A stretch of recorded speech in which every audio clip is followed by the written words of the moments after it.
The conference room fell silent when Ruben slammed his laptop shut. I had been working at Bronson Industries for 7 years, and I thought this was just another routine meeting about quarterly reports. I was wrong. "Rice, you're done here," Ruben said, his cold eyes meeting mine across the mahogany table. My stomach dropped. Around the table, my colleagues shifted uncomfortably in their chairs. "What do you mean?" I asked, though I already knew the answer. "You're fired. Effective immediately." Ruben leaned back in his chair like he owned the world. "You're dead weight, and I don't keep dead weight on my team." The room was so quiet I could hear the air conditioning humming. April from accounting looked shocked. Ben from sales stared at his hands. Nobody said a word. "I've been here 7 years, I managed to say." Ruben shrugged. 7 years of mediocrity. "I've been CEO for exactly 1 day, and this is my first executive decision. Pack your things." My face burned with embarrassment. 7 years of loyalty, late nights, missed family dinners, and weekend work meant nothing to this man. I stood up slowly, my legs feeling like jelly. Walking back to my desk felt like the longest journey of my life. Every step echoed in the hallway. My colleagues watched me from their cubicles, some with pity, others with fear that they might be next. I opened my desk drawers mechanically. Family photos, my favorite coffee mug, a small plant April had given me for my birthday. Everything felt surreal, like I was watching someone else's life fall apart. Ruben appeared at my cubicle. "Don't take too long," he said with a smirk. "Security needs to escort you out in 10 minutes. I built half the systems this company runs on," I said quietly. "And now someone else will maintain them. That's what replaceable means." He leaned closer. "You'll thank me one day. You weren't going anywhere anyway. Sometimes people need a push to find their true calling." His words hit me like a physical blow. I stuffed my belongings into a cardboard box, my hands shaking with anger. Around me, the office continued its normal rhythm. Phones rang, keyboards clicked, and life went on as if nothing had happened. But something had changed in me. Something dangerous. I drove home in a daze. My apartment felt smaller than usual, and the silence was deafening. I sat on my couch, still holding the cardboard box, and finally let the emotions hit me. The humiliation was overwhelming. 7 years of my life, gone in 5 minutes. All those nights I stayed late to fix problems, all those weekends I spent preparing presentations, all those times I covered for other people's mistakes. I put my head in my hands and felt tears coming. But then something else stirred inside me. Anger. Pure, cold anger.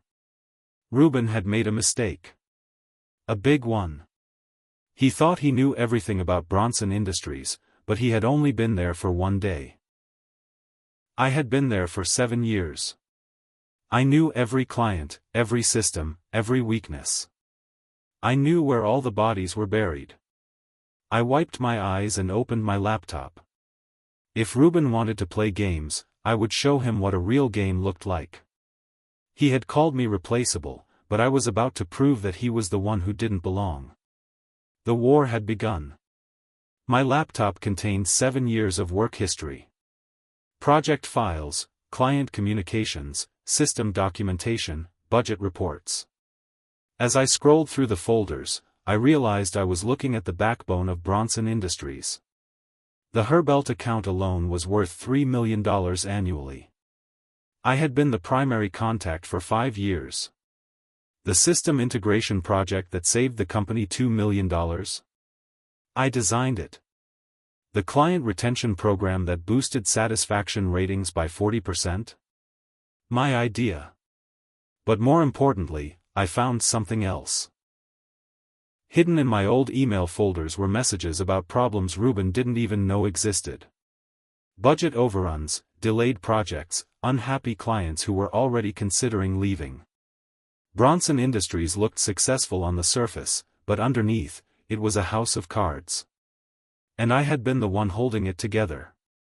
I found a particularly interesting email from 3 months ago. The Blackstone Group, our second largest client, had threatened to terminate their contract due to service issues. I had personally met with their CEO and convinced him to stay. Ruben had no idea how fragile some of these relationships really were. He was about to learn the hard way. The next morning, I started making phone calls. Not to beg for my job back, but to gather intelligence. I called former colleagues who had left Bronson Industries over the years. Rice. I heard about Ruben, said Soyos, who now worked at a consulting firm. That guy is bad news. He almost destroyed my last company before he got fired. Fired? I asked.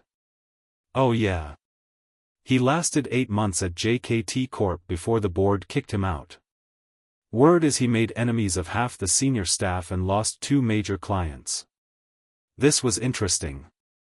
I called another former colleague. Ruben Bronson? Lucy laughed bitterly. He's the reason I left my last job. Guy thinks he's a business genius, but he's just a bully with an MBA. I give him 6 months at Bronson Industries before he crashes and burns. By the end of the day, I had called 8 former colleagues.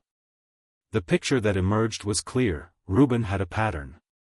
He came in, made dramatic changes, alienated everyone, and then left a mess for someone else to clean up.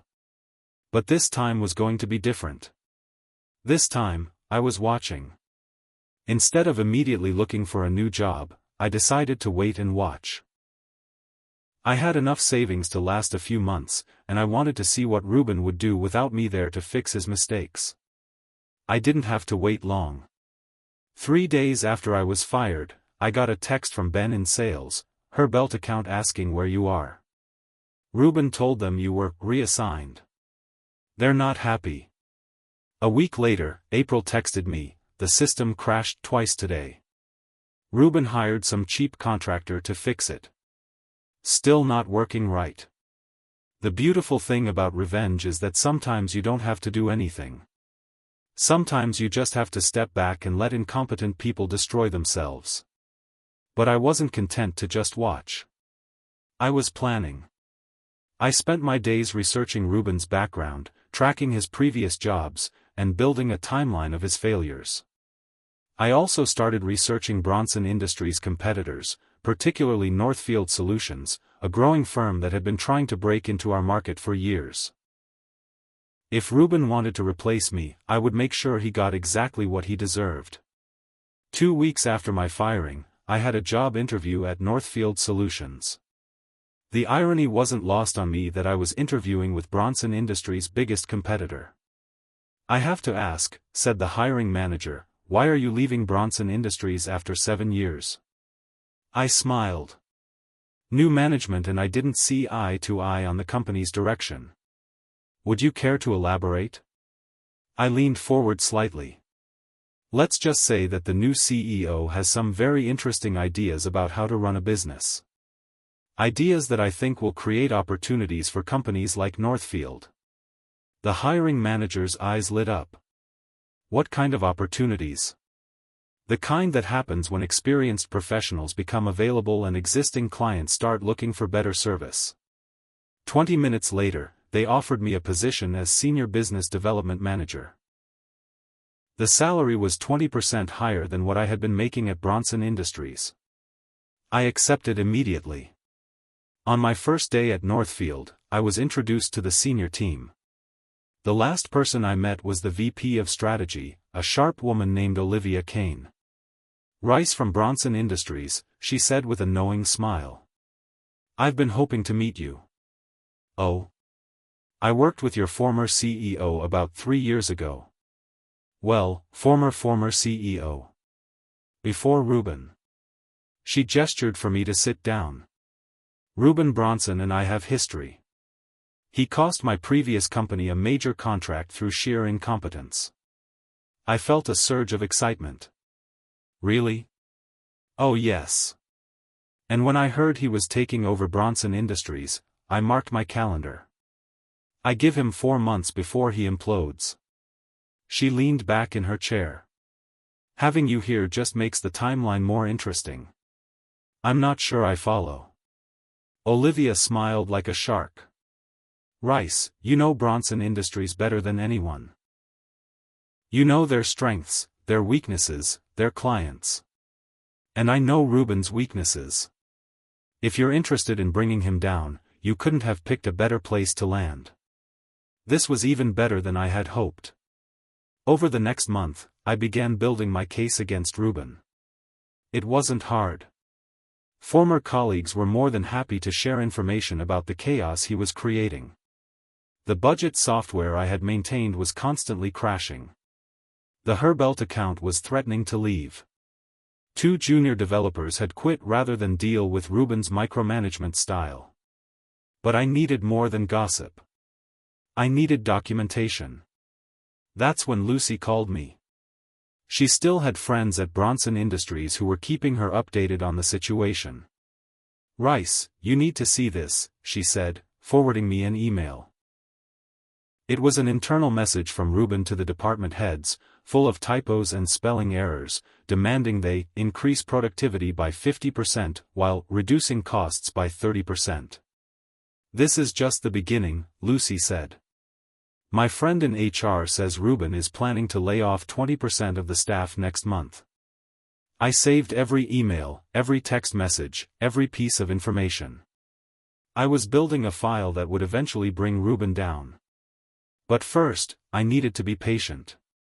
The first major crack appeared 6 weeks after I was fired.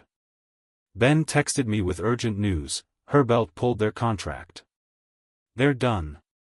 Ruben is freaking out. Herbelt Industries had been Bronson Industries' longest-running client.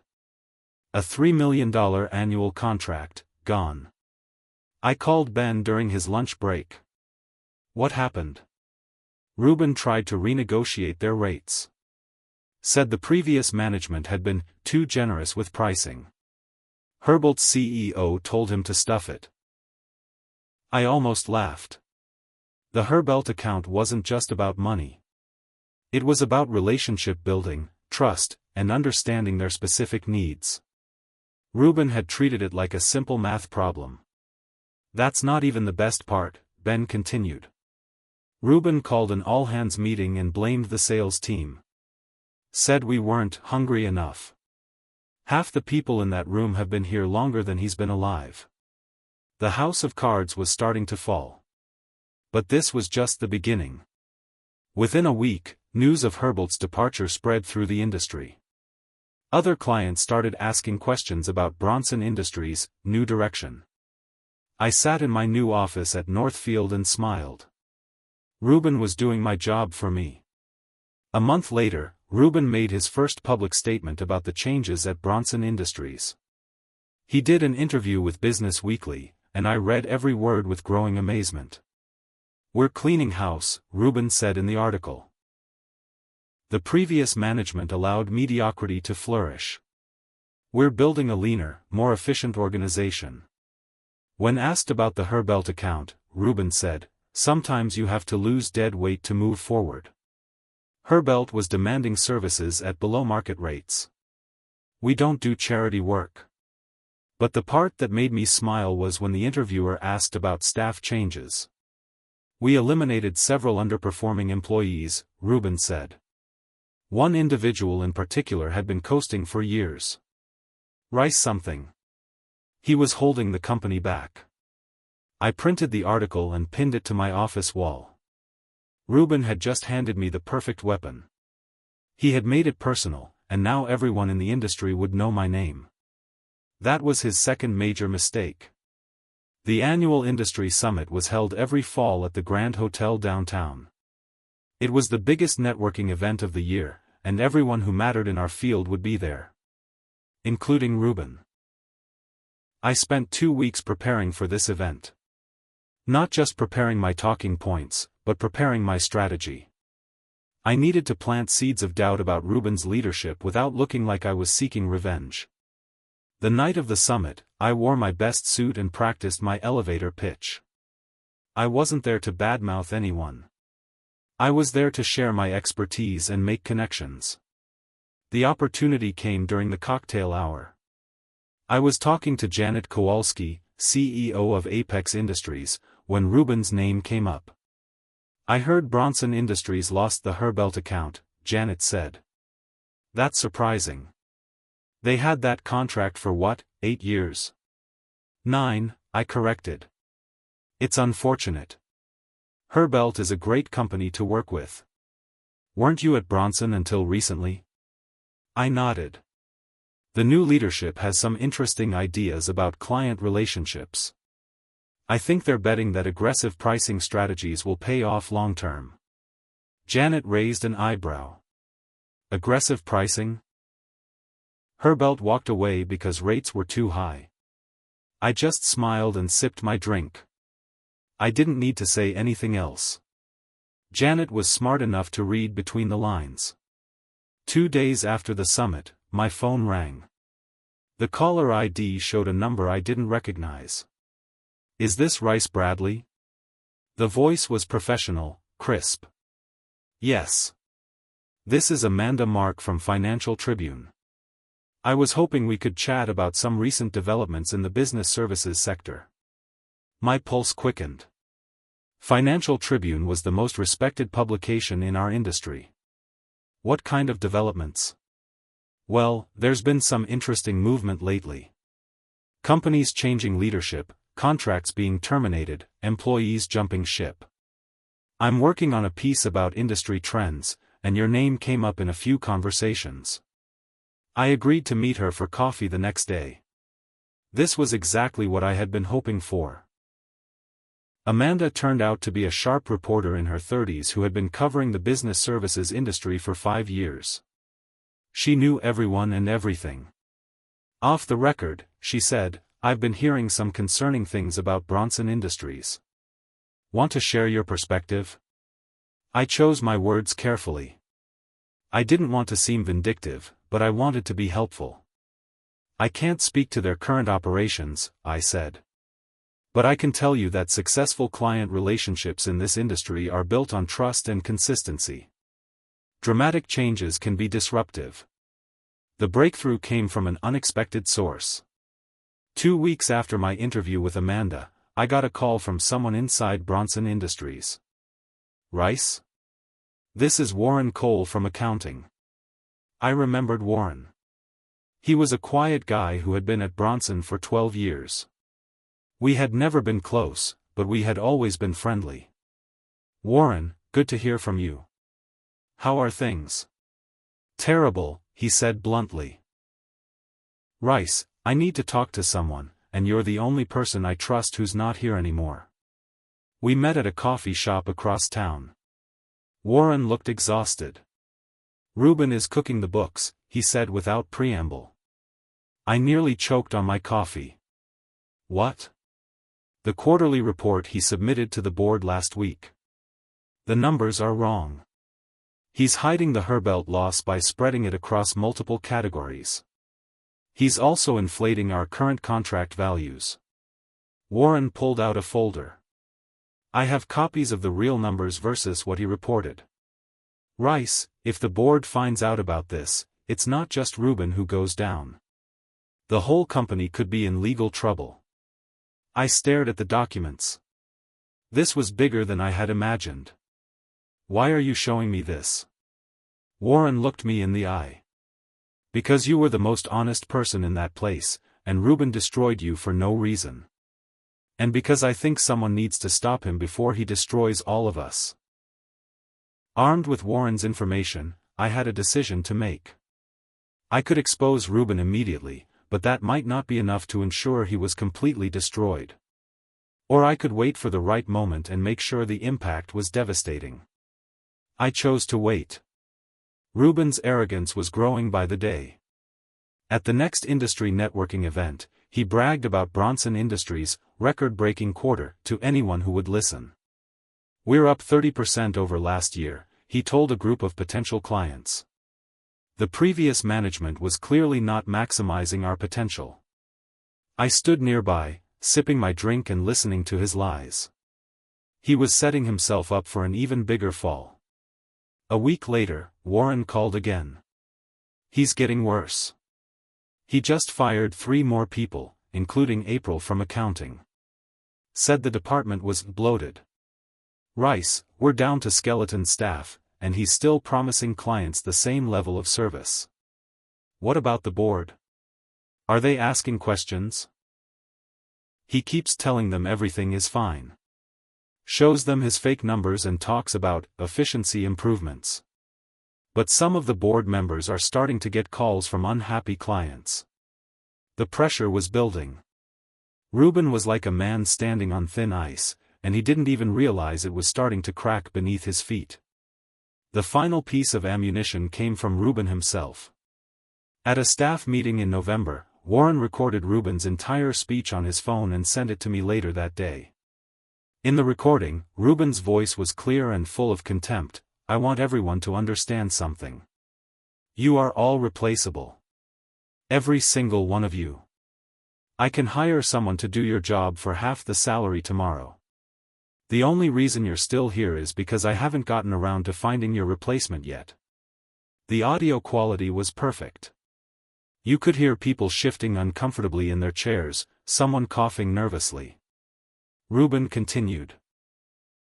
The previous employee who held Rice's position thought he was irreplaceable. Thought he was special. Where is he now? Gone. And Bronson Industries is doing better than ever. You're all just cogs in a machine. Highly replaceable cogs. I listened to the recording 3 times. Rubin had given me exactly what I needed, his own words, in his own voice, showing the world exactly what kind of leader he was. I uploaded the audio file to a secure server and began planning its release. I waited until the perfect moment. The day before Bronson Industries' quarterly board meeting, I anonymously sent the recording to 3 places: Financial Tribune, the industry's most popular LinkedIn group, and Bronson Industries' own employee forum. By 10 a.m., the recording had been shared over 200 times. By noon, it was trending on LinkedIn with the hashtag #ReplacableCogs. Comments poured in from all over the industry. This is how not to lead a team. Imagine working for someone who talks about you like this. Bronson Industries should be ashamed. But the best comment came from Herbelt Industries CEO. Now I understand why they were so easy to walk away from. My phone buzzed with a text from Warren. Board meeting moved up to this afternoon. Emergency session. Rubin is panicking. I leaned back in my chair and smiled. The dominoes were falling. Is Rice Bradley from Northfield Solutions. I understand you might be looking for a new business services partner. The conversations were easier than I had expected. Word about Rubin's recording had spread through the industry, and clients were already questioning their relationship with Bronson Industries.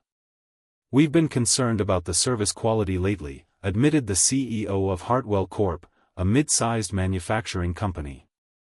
And after hearing that recording, well, let's just say we're open to hearing alternatives. Within 48 hours, I had scheduled presentations with 4 of Bronson Industries' remaining major clients. Each presentation was scheduled for the following week. Olivia was impressed. Rice, you've created more opportunities in 2 days than most business development managers create in 2 months. I had some advantages, I said modestly. She laughed. That's one way to put it. The Financial Tribune article came out on Friday morning. Amanda had done her homework, and the article was devastating. Bronson Industries, a leadership crisis, was the headline. The article detailed Rubin's background, including his short tenure at his previous company and the pattern of client losses that followed him.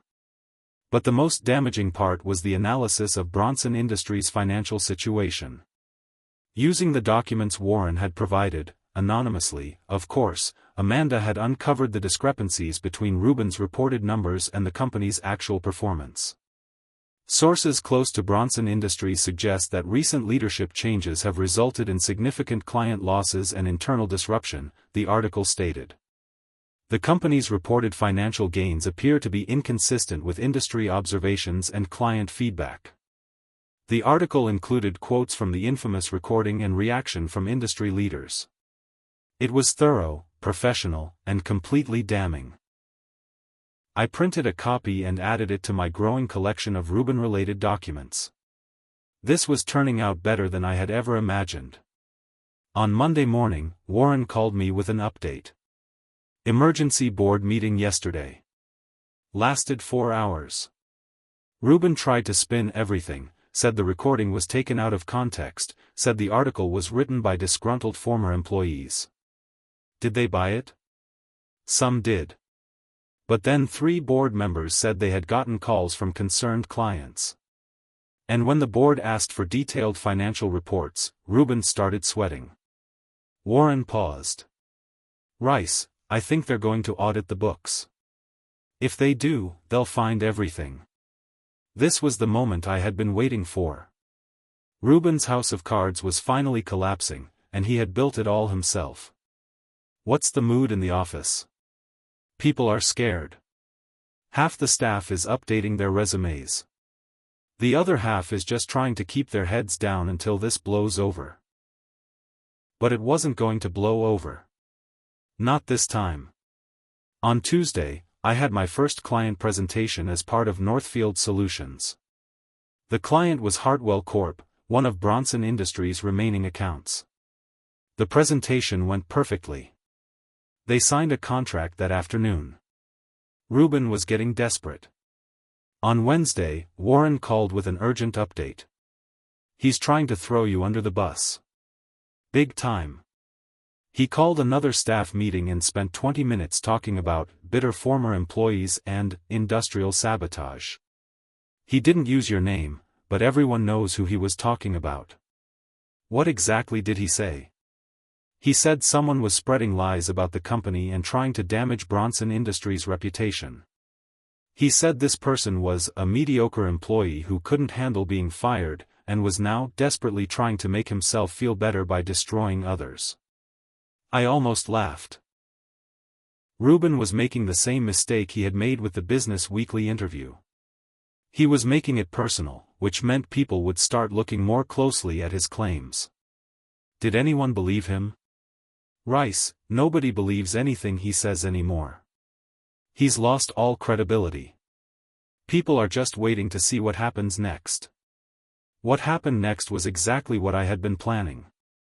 On Thursday, Northfield Solutions announced that we had signed 3 new major clients, Hartwell Corp., Precision Manufacturing, and Delta Services.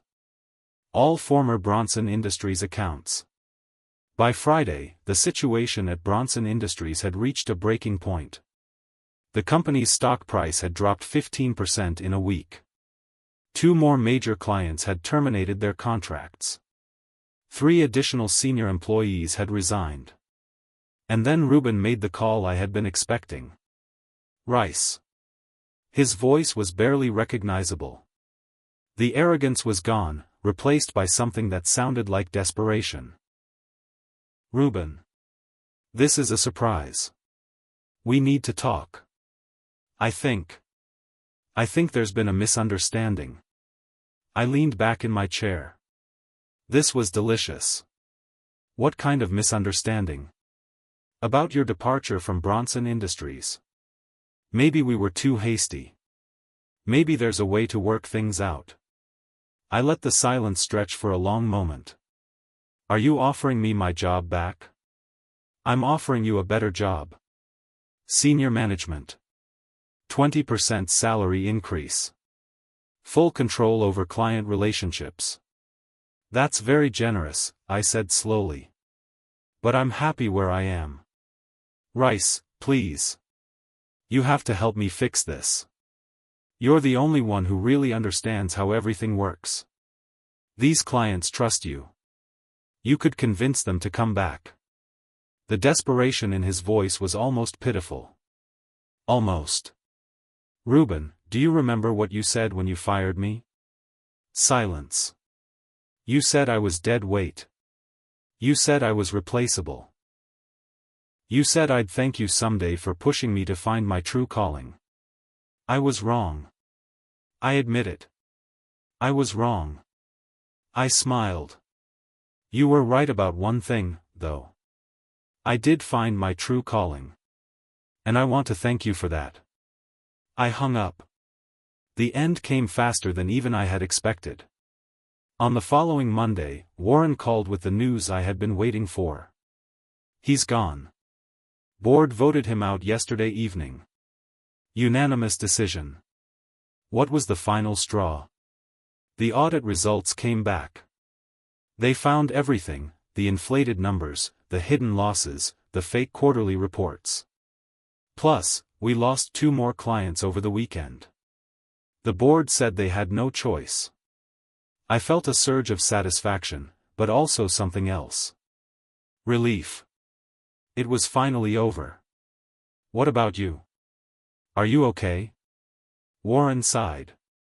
They're bringing in an interim CEO while they look for a permanent replacement. Hopefully someone who actually knows how to run a business. Half the staff is gone, but the company might survive. I'm glad, I said, and I meant it. I had never wanted to destroy Bronson Industries completely. I just wanted to destroy Reuben. Rice, can I ask you something? Sure. Did you plan all of this? The recording, the article, the clients leaving? I thought about it for a moment. Warren, I didn't make Reuben record himself insulting his employees. I didn't make him lie to the board. I didn't make him treat clients badly. All I did was make sure people knew who he really was. 2 weeks later, I heard that Reuben had moved to another city. Word through the industry was that he was struggling to find work. The recording had followed him everywhere, and the Financial Tribune article came up in every Google search of his name. Meanwhile, Bronson Industries was slowly recovering under new leadership. They had hired back some of the employees Reuben had fired, including April from accounting. They were also working hard to repair relationships with their remaining clients. As for me, I was thriving at Northfield Solutions. My client portfolio had grown significantly, my reputation in the industry was stronger than ever, and I was genuinely enjoying my work for the first time in years. Olivia stopped by my office on a Friday afternoon. So, any regrets about how things played out? I thought about it. Do I regret that Reuben lost his job? No. Do I regret that he humiliated himself publicly? No. Do I regret that he had to face the consequences of his actions? Definitely not. And do you feel like you got your revenge? I shook my head. It wasn't revenge. It was justice. There's a difference. She smiled. What's the difference? Revenge is about making someone suffer. Justice is about making sure actions have consequences.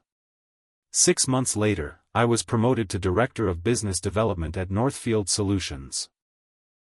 During my first team meeting in my new role, I looked around the conference table at the bright, motivated people who now reported to me. I want to start by establishing some ground rules, I said.